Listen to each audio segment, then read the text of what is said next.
hoy con cariño les cantaré este corrido. Para Roberto y Fernando, señores, su atención pido. Son dos hermanos carnales del estado potosino. Al norte se los trajeron siendo apenas unos niños. En Houston, Texas crecieron y forjaron su destino. Son orgullo de sus padres porque son muy buenos hijos.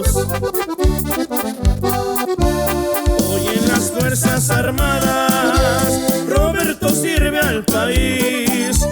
Decidirse de soldado y en Irak fue a combatir. Su familia preocupada lloró al mirarlo venir.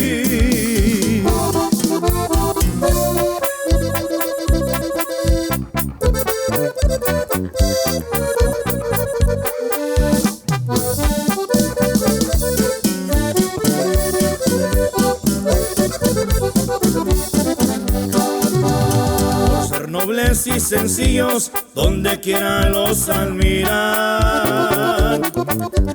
Sus cuñados y hermanas toman con ellos tequila, arman sus fiestas privadas, donde todo es alegría.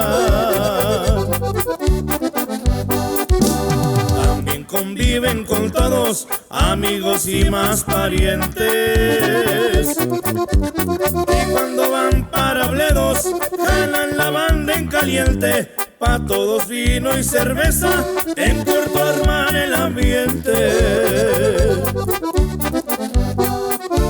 Roberto y Fernando Pérez, aquí yo ya me despido. Quieran mucho a sus papás, cuiden su esposa y sus hijos, porque esta vida es prestada y la traemos en un hilo.